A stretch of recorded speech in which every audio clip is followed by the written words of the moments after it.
শ্রেয়স আইয়ার এবং ঈশান কিষান শৃঙ্খলা ভঙ্গের কারণে শুধুমাত্র ভারতীয় দল নয়, বিসিসিআই এর কন্ট্রাক্ট লিস্ট থেকেও বাদ পড়েছিলেন। আজকে তাদেরকে পুনরায় বিসিসিআই নিজেদের কন্ট্রাক্ট লিস্টে ফেরত আনতে বাধ্য হলো। কেন জানেন? শ্রেয়স আইয়ারের ঘরোয়া ক্রিকেটে পারফরমেন্স এবং চ্যাম্পিয়ন্স ট্রফিতে যে পারফরমেন্স শ্রেয়স আইয়ার দিয়েছে, তারপর শ্রেয়স আইয়ারকে ফেরানো ছাড়া বিসিসিআই এর সামনে আর কোনো রাস্তা ছিল না। কিন্তু প্রশ্ন হচ্ছে যে এই বিসিসিআই এর কন্ট্রাক্ট লিস্ট আসলে কি? কেনই বা এখানে A+, A, B, C এরকম গ্রেড করা থাকে? এই প্রত্যেকটা গ্রেডে ক্রিকেটার বার্ষিক কত টাকা করে পান, কিংবা মোট কতজন ক্রিকেটারের পুল নিয়ে এই কন্ট্রাক্ট লিস্ট তৈরি হয়? চলুন আজকের ভিডিওতে এই সব প্রশ্নের উত্তর খুঁজে নেব।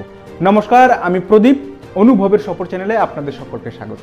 আর যারা এখনো আমাদের চ্যানেলে নতুন, তারা অবশ্যই চ্যানেলটি সাবস্ক্রাইব করে আমাদের পাশে থাকবেন। চলুন তাহলে শুরু করা যাক। সহজ করে বললে, ভারতীয় ক্রিকেট বোর্ড বা বিসিসিআই 30-35 জন ক্রিকেটারকে নিয়ে এমন একটা পুল তৈরি করে, যে পুলের মধ্য থেকে ওই 30-35 জন ক্রিকেটার আন্তর্জাতিক মঞ্চে ভারতীয় ক্রিকেট দলের হয়ে পারফর্ম করবে, সে টেস্ট হোক, ওয়ানডে হোক কিংবা টি-20। এখন এবছর ভারতীয় ক্রিকেটে এরকম 34 জন ক্রিকেটারকে নিয়ে বিসিসিআই একটা কন্ট্রাক্ট লিস্ট তৈরি করেছে। আর এই 34 জনকে কিন্তু একটা ক্ষেত্রে রাখা হয় না, এদেরকে মোট 4টা গ্রেডে ভাগ করা হয় বা 4টা গ্রুপে ভাগ করা হয়, এবং প্রত্যেকটা গ্রুপের বেতন আলাদা, প্রত্যেকটা গ্রুপে ক্রিকেটাররা আলাদা আলাদা থাকে, একের অধিক এক একটা গ্রুপে প্লেয়াররা থাকে। এর মধ্যে সবচেয়ে শেষের গ্রুপটি হলো সি গ্রুপ বা সি গ্রেড। এই গ্রুপে যে সমস্ত ক্রিকেটাররা থাকেন, তাদের বার্ষিক বেতন 1 কোটি টাকা করে। এখন এই 2024-25 সিজনে মোট 19 জন ক্রিকেটার এই গ্রুপে আছে। আর তারা কারা?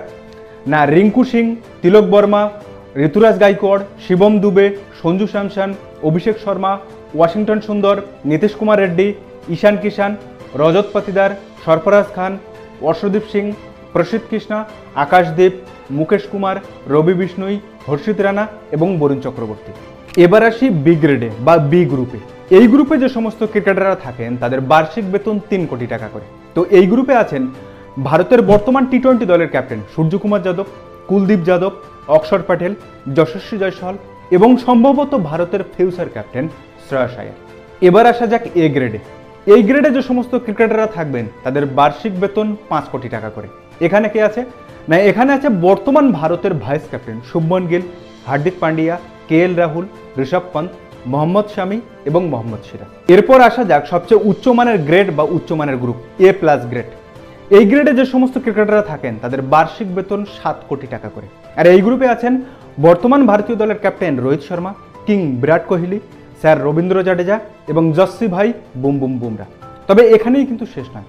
প্রত্যেকটা ভারতীয় দলের প্লেয়ার যদি কোনো একটা ম্যাচ খেলে, সেই ম্যাচ পিছু কিন্তু তারা একটা আলাদা করে টাকা পান।